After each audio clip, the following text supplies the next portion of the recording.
Welcome to the Marshall Assessment 10-Minute Topic Podcast. My name is Simon Dukes, Managing Director at Marshall Assessment, and in today's pod, I'm going to be discussing how employers should support apprentices through their programmes and their endpoint assessment. So we all know that there is no one involved in any level of an apprenticeship that does not want that person to have an amazing experience and be as successful as they can be at the end of it.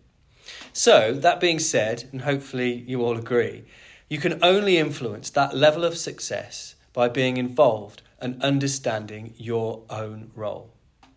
I often find myself saying to people considering applying for an apprenticeship position how good they can be, the improved opportunities people have, the ability to learn, improve future progression opportunities. So what's the catch? Well, basically, it isn't easy. There's a new job role, new colleagues, new environments, new pressures, deadlines from the training provider and customers to keep happy. And that's all with perhaps a busy home life to balance. So how can we help? Well, the main way to help is to truly understand what is required and expected of the apprentice by reading the apprenticeship standard information that's out there online. Also, you can speak to your training provider and, of course, your endpoint assessment organisation. From our experience, we know there are several key things that employers can do more of, which will result in a better experience for apprentices. So, here goes. First, make sure that you understand the apprenticeship requirements. Every apprenticeship, as you probably know, has a set of knowledge, skills and behaviours that have been created to develop the people into the occupational standard for their sector. The apprentice will be expected to master all of these criteria by the time they complete their programme. Employers should visit the IFATE website, which is soon to be called Skills England, and search for your apprentice's standard. Employers need to review the occupational standard and look at the assessment plan. This will list all of the KSBs and the grading criteria, which tell you what will be assessed at the EPA. So, by reviewing these KSBs and the grading criteria, you will see where the gaps are, where the job role and the national standards for the apprenticeship programme just don't fully align. When you find these gaps, speak to your training provider about how you can best allow the apprentice the opportunity to develop these skills or gain the required knowledge. And just because you don't require them, say, to statistically analyse data, for example, it doesn't mean that they don't need that ability to be successful at the end of their programme. A good example of this taken from the Lab Technician Level 3 standard requires the apprentice to give an example of when they've outlined and applied simple statistical techniques for data presentation. So, they will need to be able to discuss during the EPA an example of when they've used simple stats to present data in their role. So if they don't currently do that, they need to find an area of work which they can involve themselves in to allow them the opportunity to do it. This is so they can have evidence to demonstrate their competence and an example to use in their discussion at EPA. Our staff will be assessing them against all the written grading criteria provided in the assessment plan, which can be split over sometimes 2 or 3 assessments. If they can't meet any of the specified grading criteria because of limitations in their job role or responsibilities, they could end up failing their EPA. Assessment plans contain all the grading descriptors that the independent assessors will be assessing apprentices against, so it's basically the mark scheme. This information will also be provided to your apprentice and to you in the EPA resource pack. These guidance documents contain an explanation in more detail of what's expected against each of those descriptors.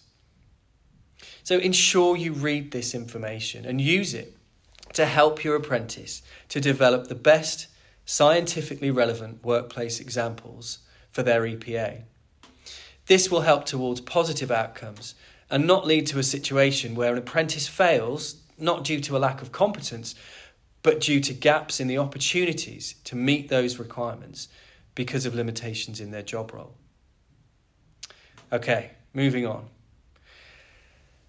Secondly, I'd say that you definitely need to identify a mentor for the apprentice, someone who's got the time to work with them, who's got a good grasp of what they need to evidence along their journey and at the correct level of complexity.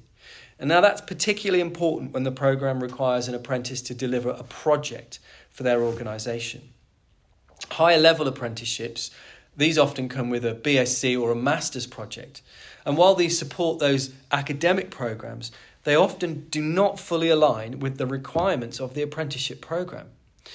An example for a project, so if it's got limited real-world application, it may not fit the requirements where the apprentice is being asked to deliver a project that is meaningful and contributes positively to their employer. Other projects may require leadership roles or negotiating skills or even things like numerical modelling to successfully pass. Now, these might not be included in the project that supports that BSc or that Masters on the programme. Also, practice for the EPA is essential. Your training providers should be supporting apprentices with this, but don't let the first time an apprentice has a professional discussion be the actual day of their assessment. You can really help by questioning them before their EPA, using the available assessment criteria as your guide.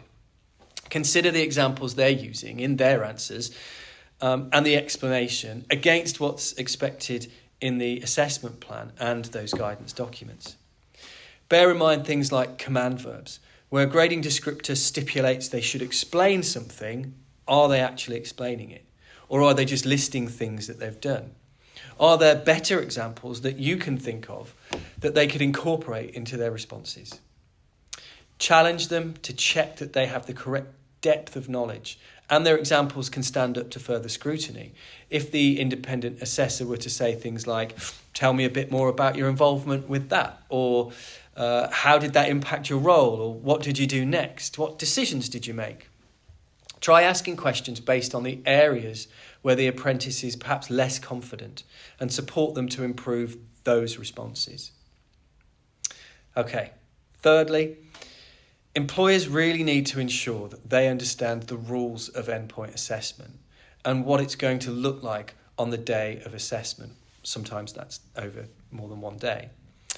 Each apprentice standard has a set of rules and procedures that are set out in the assessment plan, which stipulate how the EPA will be delivered. These rules must be followed to ensure comparability and consistency in assessments across all of the endpoint assessment organisations. Not doing so would be a non-compliance with our regulator, Ofqual, and would have serious implications for the EPAO. You must be aware that the EPAO doesn't set the rules, but Marshall Assessment, we must comply with them. The assessment plan dictates the duration of each part of the assessment, how long an observation is or a professional discussion must last. They state who needs to be involved, whether or not the assessment is under exam conditions, what support the apprentice can have with them. It sets out word count of project reports, deadlines for submission. These rules are not made up by the EPAO. All of the rules for EPA are developed and signed off by the regulator before an apprentice is enrolled on the standard. So as employers, you need to understand and work with the EPAO to comply with the rules for EPA and offer support to the apprentice along the way. Finally, I'd say on the day of apprenticeship of the EPA, be there to support the apprentice. Engage with the EPAO, ensure that you're aware of what the day will look like and what's involved.